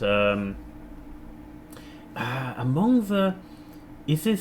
I'm trying to figure out, like, if it, for example, was the most challenging one of them, of the first level fusions. I feel like she went through the most design changes, especially with like the hair. She probably had the most notes. I feel like though I struggled the most with her. I feel like the Rayla and Undyne one had more of a... I feel like you had more of a struggle with that one just from posing and everything. Yeah. But because I think with this one you had the struggle of what more can I add, because there was a stage where you didn't have like the designs on the sides and stuff where you, or on the metal where you were like, this feels so plain. That's the thing. Like, you have Rayla, a character with a lot of details going on, because almost like she's a CGI character. I know, and you only need to to only get her skin done once, and then you can have her jump through everything in 3D, including broken ankles. When I tried to figure out her pose, and I realized the bullshit the animators pulled with her in her action scenes, I was so angry. I remember all your rants about this. This was multiple angry. Rants worth. Oh yeah. They just completely, they kept breaking her ankles. Didn't we and everything. find like a statue? And it was like, when you actually look at the statue at certain angles, it looks really fucked up. The statue works because this pose is actually the pose of the statue, the little toy. Oh yeah. This is the pose of the little toy. Oh wait, I'm thinking of the comic books and the show frames that you had where you were like, the comics cheated so much. Exactly, and I was so angry because the comics just shortcut all the details. All the details that I put in there. They work smarter, not harder. Yeah, but yeah, you have this character with a lot of stuff going on. And even Mina has, like, she's a very basic, very cartoony character, but with the shadows and whatnot, she still has a lot of stuff going on. The art style very much lends itself. The style has more substance than the base design. And then you have Undyne, who is wearing a plain tank top, wearing plain teeth. It's because the most complex parts of her design is when she's wearing the armor, not when she's wearing her civilian attire. And I mean, even her date night outfit is more complex than her civilian attire. And I mean, she is based on, I don't know, 10 times 20 pixels or something, maybe a few more, but she's little pixel art, so of course she doesn't need to have a lot of detail. What? Oh no, I closed it. No! Mean Girls are back. And then we have Lindsay Lohan. Exactly. Yeah, and this was also something where I struggled a bit with her as well, because now I had the two basic characters being combined. So how to make her interesting, whatnot. At the end of the day, her design actually is relatively plain. But like with original Mina, I it do works. love the vest coat, though. I think that was a really smart idea of combining this stuff. I do remember when you were in call, I made notes about the the flail. Like, I was like, maybe you should put metal on the side, because it on the top of the glowing thing, because it looks a bit. And you were so annoyed with me. You were like, making me draw more, and I'm like, you don't need to listen to me. And you were like, yes, I do. my art senpai. But it looks really good. I love the detail, the little heart button on the vest. Like, it's actually really... I do not know how the fuck you're going to fuse the three things together, But though. You do. I showed you the sketch. I mean, I do. I'm more wondering how it's going to look when you, like, ink and color. Oh my god, the coloring of this character was a fucking nightmare. Not shading or rendering, mind you. The current Figuring one, out what the fuck her color schemes were. Yes. Because I also remember that because originally this one was also basically a similar blue, because it's the same thing. Like, you have a pale character, you have a pale character, and then you mix it with blue. What do you get? Pale blue. But for some reason, especially since we needed a different color, we tried this green. I think you incorporated more of the teal from Rayla's outfit than you did, like, just making white mixed with blue. Yeah. But yeah, I mean, the color figure, because there was a stage where that ratfish had like Mina's cream color as her skin. Did not work. There was a time where she was blonde and just like me. Does not work. Oh yeah, that was also. I wish we kept all the screenshots of the different color schemes we were thinking, because the development. But I like where it went now. So good job, everyone. Give claps to Max. I'm sure there's there's an emoji somewhere. But questions, I guess. Yes. The luckily, final, we don't have a lot. That is luckily. So did J-Rod give us our would you rather? Why do I not have the right page open? No, where's my awkward latest? There we go. People listened to me when I said, "Give us would you rather's." Yeah, because we do not have one on Twitter. Bum bum bum. I guess. J-Rod, are you okay? Please let us know. Do we need to ping him in the Discord again and be like, dude, are you okay? And he's like, what's going on? It's like when a kid goes missing in a department store and you hear him over the loudspeaker being like, I'm just in the Lego department. So and so, your son Max is here. Well, I thought the other way around. Like, we are looking for those. Like, Mommy, I told you I was just going to check out the new Lego. Gee. But yeah, I was that kid. I was that kid who just walked away. Also, so much for we don't have a lot of questions. They didn't have a lot of questions when I first looked. They kept but luckily, would you rather's are fairly fast. That's true. Say famous last words. So let's see. Let's start with Chrissy's hair dye is on strike. Fuck off, Wolfhead. Would you rather have giant thumbs or tiny baby hands? This was Wolf's direct. Everything else about my hand is normal size, except for I would just be Danny from Game Grumps, where he has weird like toe thumbs. Or what's his name from Last Wish? Oh God, what's his name? After the nursery rhyme. I didn't grow up with the nursery rhyme. The chat will probably tell the moment that we catch up. But yes, so everything is normal except for giant thumbs. Jack. Or I would just have tiny Jack Howler, hands. Jack Wowler, Jack, what's his last name? Jack, but yeah, Jack... Horner, Jack Horner, that's the name. So, with the... Jack Horner or Donald Trump, so those are the hand-wise, we're just talking hands, the personality is basically the same. I may go with the tiny hands because I feel like having big thumbs is more of an inconvenience. Because you use your thumbs for so many things in actuality. Like, this is what separates us from the monkeys. Is having opposable digits. And I feel like if my thumb was the size of a fucking balloon, I feel like I would just be hitting things more. I would be able to use a controller Of all the animals that we are set apart on, you pick the one that actually has disposable thumbs? No, monkeys don't. Chimps do. It's certain types of primates have the same opposable thumb we do. Other ones have similar, but not to the level of articulation that we have. As a human. It's almost like the Kurzgesagt art is too artistic to actually tell what kind of thumbs they have. But yeah, there are a lot of subclasses for them apes. Or ape is probably also a subclass, isn't it?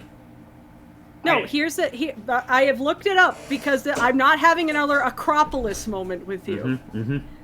Like I said, certain primates do have fully opposable thumbs, including apes and old world monkeys. Other types of monkeys have pseudo-opposable thumbs.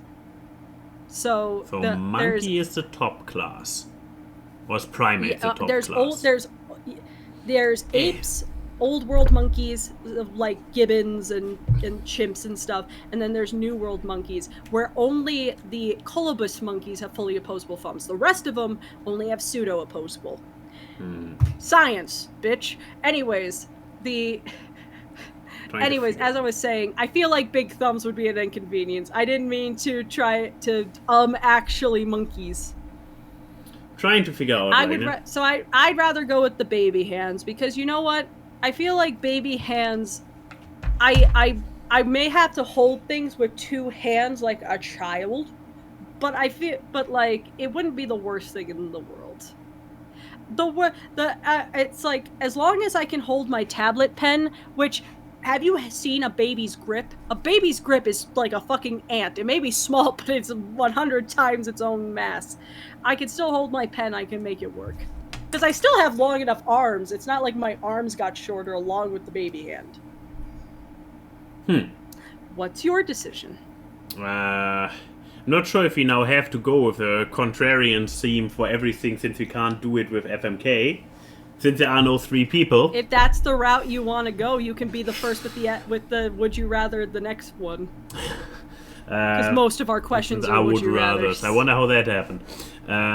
Here's the thing. Keep in mind, I'm just 1 or 2 years away from being a boomer, so I basically could imagine. You don't become a boomer just because of your age. Look, I'm using the touch here, so I don't need my thumbs for that necessarily.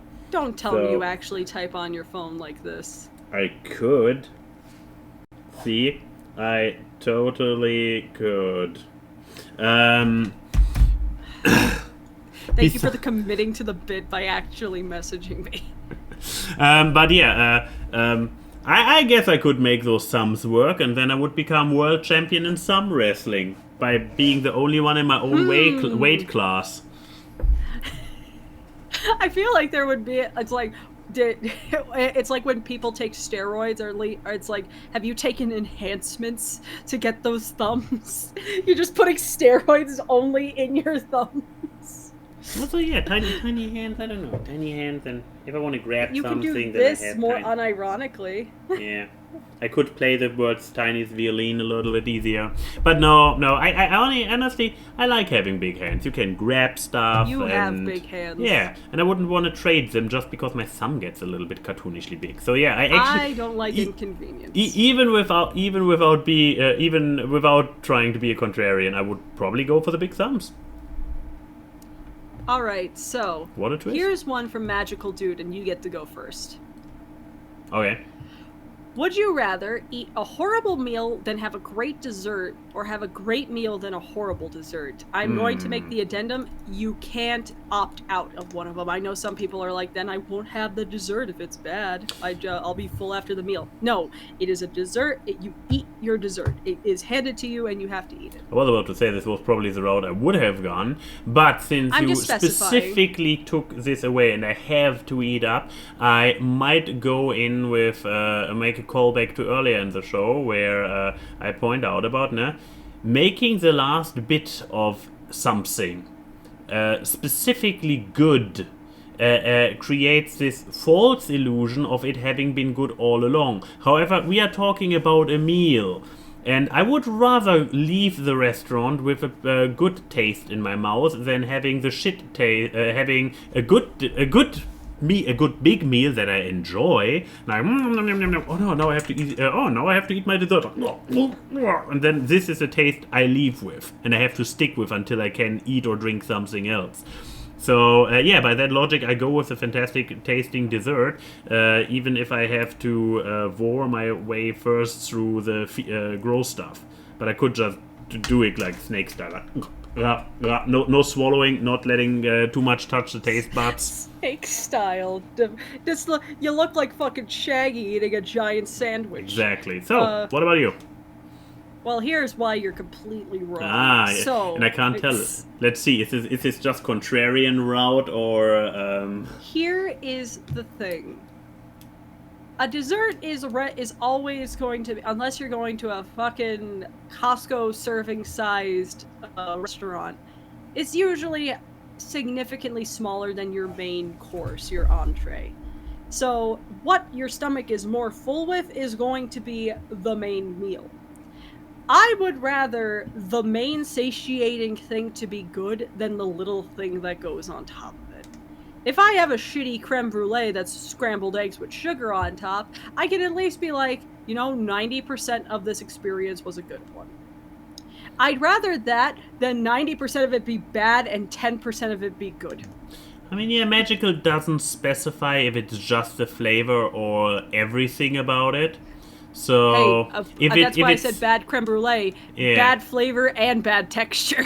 Yeah, but yeah, it's like no, but the thing is like if it's not just the flavor, but also the general value of it in your stomach, then yeah, having a big chunk of stuff in your stomach that gives you the grumbles is worse than having a small bit. So by that logic, I would agree that your approach is probably the safer one. But if we are talking specifically flavor, then and I mean, how healthy can a dessert be? Even a great dessert is probably less sugar. Anyways, I guess next one. Okay, let's see. Here's one from Cooking Burnt Charlie. Oh no. This one's not a would you rather. Get this out of here. I guess we can give it a try. Let's see if it's any good. You're being chased by international authorities over art crimes. Where would you hide? Okay, so let's hope we never commit a crime so they can't go back to this podcast and be like, there's the lead. Specifically art crimes. Well, I feel like that was just a setup. What's your hideout if you committed a crime? No. You if you are hiding from the art crime department, you hide elsewhere than from regular crime. Okay, sure. Then why don't you go first with this? You seem to have a better connection to this than I. I mean, most of my first drafts are art crimes already, so I'm kind of familiar with it. Where would I hide? So it's an art crime. So they would. So I have established a connection to art. So it must be a place that is the least artsy possible. So that's a art crime police would not even look there. But it must also not be too obviously not artsy, because they might look there because they think that they think it's the least obvious place. So it must be very unartsy but not too obvious. Your job? I'm hiding at my job. I'm hiding at work. That's the problem. I probably need to leave. Is the most left brain job. Yeah, but I probably need to leave Berlin, because Berlin in general is too artsy. So no matter where you are in Berlin, you automatically are associated with art. No Bavaria. Is Bavaria artsy? I don't know. Yeah, it's very art. It's more classical, pretentious art than the more modern art scene that Berlin probably has. But it's a good thing, because I don't need to get far, because Eastern Berlin, we talked about the gray coats meeting brown coats before. Eastern Germany, old Eastern Germany, has still a bit of catching up to do, so there's still a little bit of sad areas. So I would probably just hide in one of those sad areas. So just a sad one of the smaller cities out there, very rural, but not to a point where they were able to develop a culture. So see, not interesting enough for me. So here's my plan. I believe in hiding in plain sight. Mm-hmm. So I'm gonna go to a modern art gallery and just pretend to be one of the art installations. Because look, in some of those modern art galleries, people accidentally put their sunglasses on the floor and people start bidding tens of thousands of dollars. I can just sit there and have a sign that says I'm a wanted criminal, and someone would think that this is some kind of statement. that would work. I give you that. This one would work. So I'm gonna become a permanent art installation. Next one. Let's see.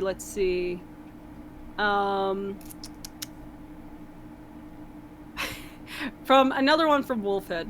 Would you rather have a really off-putting and taboo fetish, or have really long, untrimmable toenails. You can't even take like a buzzsaw to those toenails. These are such opposite things.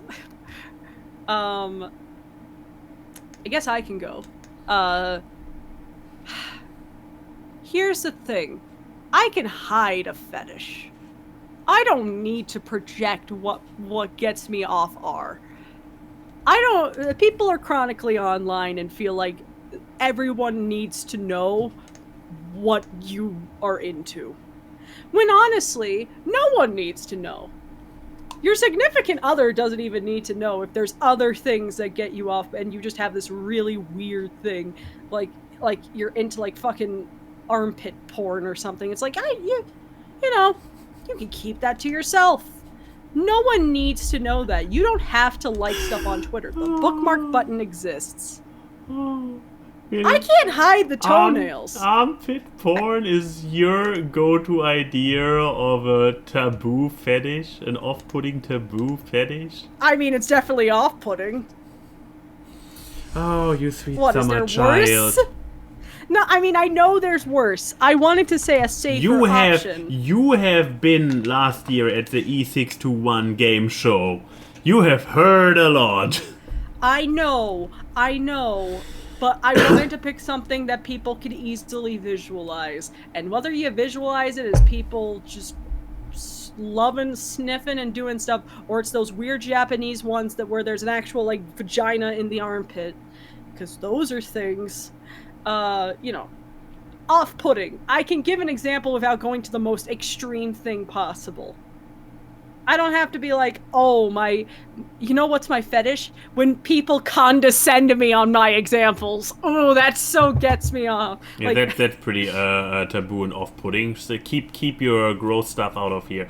Exactly. For me, there's no. I want to wear shoes. So. Yeah, there is no way for me to go contrarian on this. I mean, I cut my toenails short and. Despite being facetious about it, I have my gross stuff going on there. So this is just me. You're describing me. My only way to answer it otherwise would be to be like, hey, wish fulfillment, alternative reality. So yeah. There is no would you rather. There's no would you rather, because you know what? You can keep shit to yourself. You can't keep at some point. You can't keep your toenails to yourself because either you're gonna be one of those weird fucking people on Rodeo Drive that just walk around barefoot, and no one will want to be around you. You'll never be able to go bowling with your friends again. And don't worry, you won't need to worry about that because you won't have any friends. But yeah, next question. So next one, let's see, what do we got?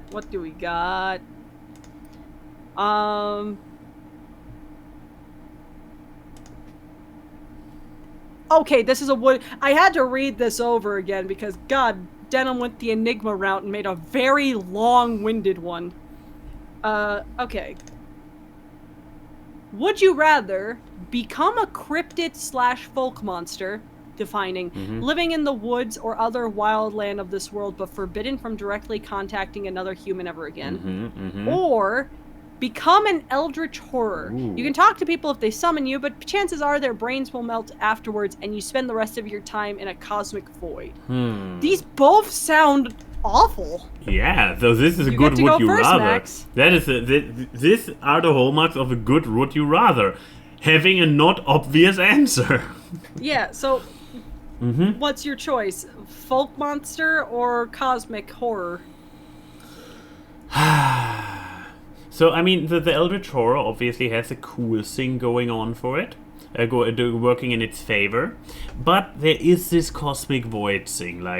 Here's the thing. As a cryptid in the modern age, there's no limitations of not having internet. I mean, yeah, you're living in the woods, fine, but there's probably still somebody will have some rich person will have an internet connection down to their little land house summer home, and you just need to get into this internet. once you hack the Wi-Fi. So you cannot directly contact another human ever again. But you could live out in nature, but you still could enjoy a little bit of civilization. So I guess I go with it. Better than the Elder Toro. Again, it has a cool factor, but the cryptid seems to have the more chill life. See, I know that I need to be contrarian. I need to bullshit something, but in reality, I do agree with you, because all I can think about is that bear bed and breakfast game where you're a bear running a bed and breakfast and you have to hide from humans. So I would just do that, but as a folk monster. But no, I am going to go with the Eldritch Horror, because I'm a narcissist, and who has a bigger fandom than Cthulhu? Because here's the thing. People love Cthulhu so much they make it a personality trait. I want to be that. I want to be the Eldritch Horror that someone likes so much that makes that their entire identity. And yeah, I can't contact the people. They'll summon me and I'll melt their brains. But you know what? There's a fame to that. And I could be in the cosmic void knowing I have a fandom. And if I don't melt their brains, I'm not living up to their expectations. Well, yes, that works. But there you go. I can't do a gold digger answer. I could do a narcissist one. Yeah. But yeah, next one. Or how much what do we have to go with? Sips my Cthulhu. Yeah, Denim, it was specifically a call out post to you, hon. Love you. So, and I can't even complain. I got you a Cthulhu mug. I'm an enabler. Okay, so I think. Okay, there's one more question, then we have the FMK. So, Ask Awkward from Charlie. If you could pick a cooler sounding name for each other, what's your pick? So, I guess maybe are we picking like our real life names or our stage names? Because I guess I'm going to say real life names. Because, look, Aeon and Cosmic are cool names. And Keyframe. So, I guess we're going to have to pick a cooler name for you. See, and Charlie's right. You're already at Max, which is by nature a cool name. But I'm going to make it cooler. I'm going to change your last name. I'm not going to say your last name out loud. However, I'm going to make it just cooler. So, Max Steel. Does this already exist? Or your full name is, Maximilian. Which cool, fancy, fucking Yu-Gi-Oh character. Let's go, instead of it being short, Max being short for Maximilian, it's short for Maximum.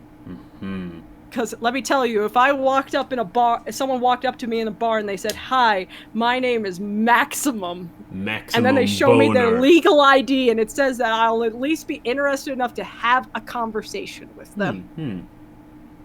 So yeah, I'm not going to change too much because I don't want you to deal with changing so many documents. I'm just going to change it to your full name is just a pleasant surprise.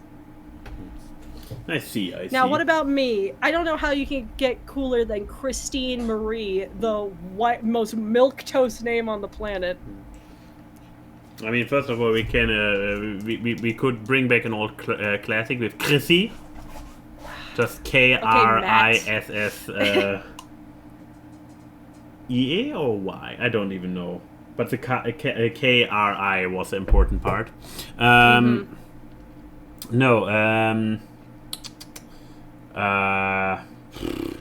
I guess I would probably go the other route with more of a online nick, because the real names there are only so many, and I'm not sure I can top the maximum idea.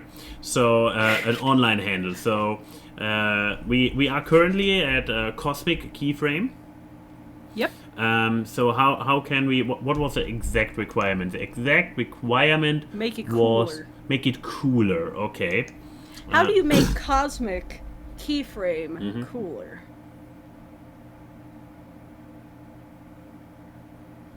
Okay.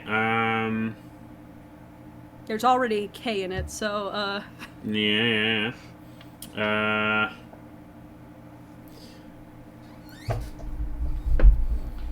trying to. I'm working up to it. So. No, I'll let you work up to it. I'll let you work up to it. I'm trying to amplify key. How do you Odie, amplify I'm sorry. key? Galactic smear is a disgusting name. Oh. When you put smear on anything, it just sounds gross. Ah, damn it! Odie outdid the idea I was going for. But I didn't think of galactic. I was thinking of universe, like universe, and then amplifying the word key and the word frame. So, universe or universal, we have to see depending on what we make. How do you amplify a key? A key is an opening device. So, what else can you use to open something? A hammer, correct. A frame. A frame is something that frames something, which is explaining a word with itself, which is circular logic. So, universe hammer logic. Oh, that actually would be a good name. Hey guys, welcome to Universe Hammer Logic. Like that does sound like an actual YouTube channel. How the fuck did this happen? Look, I'm sorry, I lead to great things. Also, Jimmy, Mega Cosmic Key does not work. I'm not a fucking Pokemon where you could just be like Mega Evolve or whatever. Jesus Cristo, that's perfect. How about Crystal? What? Is that for my real name? Is Chrissy short for Crystal? I mean, I'm not completely hippy dippy, man. Like, yeah, you got Maximum Steel and Crystal. Talk about random dribble. Or galactic. Oh my crystal. god, with what was it? Universe Hammer Logic. Yes. The acronym for awkward would be ruined. No, really. Anyways, like hold on. I just got A and Y and Cosmic Hammer Logic. Wonder about random dribble. Octolo. Welcome to AWKWARD. That's so bad. Anyways, it's time for the FMK. It is. So we got a good one from Chrissy's hair dye is on strike, which is I don't know if there is like a thread with these, but we got Bob the Builder, Bandit, the dad from Bluey, and the Grim Reaper, and in parentheses he just put the concept. So the concept. So not a specific iteration, not the one from the cartoon show, not the one from Terry Pratchett, just the concept of a Grim Reaper. Okay. So those are that. Chat, pick your choices. You can be our third, but yeah, what would you go for? Do we actually have to do the contrarian thing, or do we give honest answers for a change? You know what? Today is the Just Us Day. Let's give honest answers for once. Let's see if we actually end up on the same or not. Okay, let's see. But okay, let's see. Maybe we actually have different answers. Who knows? So,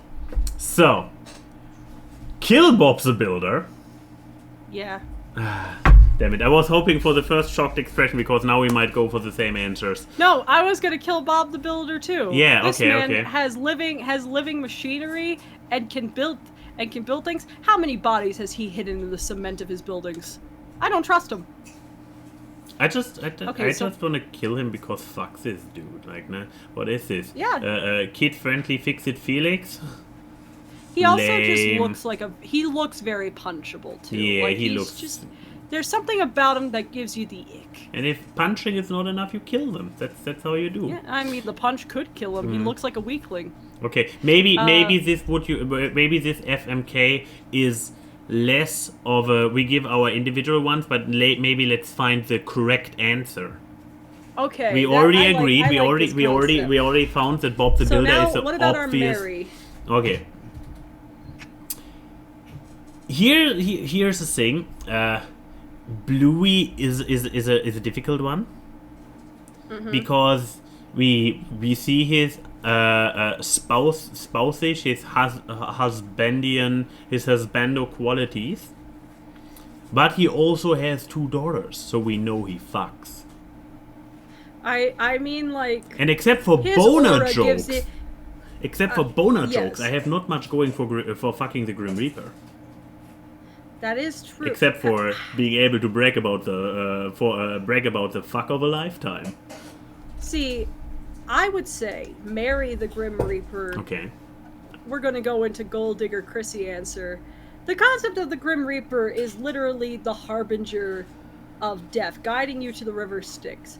If you marry this person, this entity, you have so much power in your hands because he decides when you go. So I could just be like, "Hey, buddy, there's a couple people I don't like. My dear spouse, can you please go get those people for me? Can you fetch something for me on your way to work?"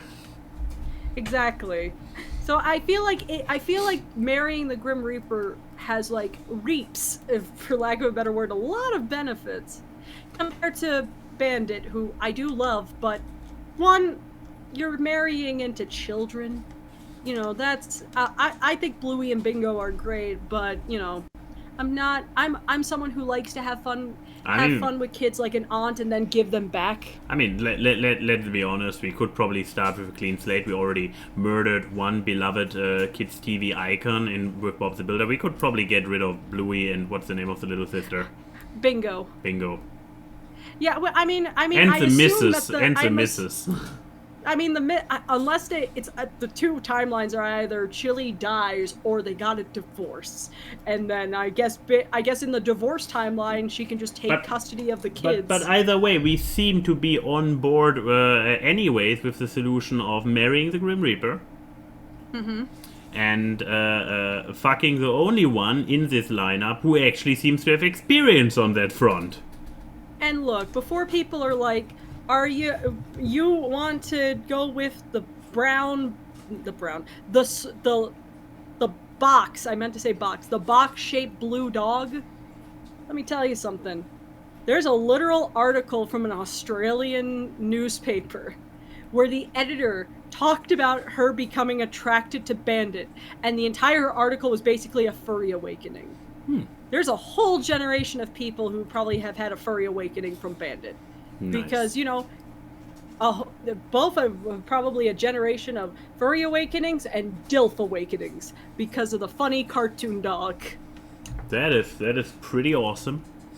So to leave us out for today, let me get out the secret weapon. Since we basically agreed, right? So, yep. I hate this. I hate this. How would you describe the feeling you are currently experiencing? Apathy, regret, but most of all, I feel awkward. A and Y and Key say hi to the people in the chat. The memes are seen on this live stream as they talk about random crap. It's time for awkward guys. It's the awkward. Random guests and funny gags on the awkward guys. Artwork and analysis which you do not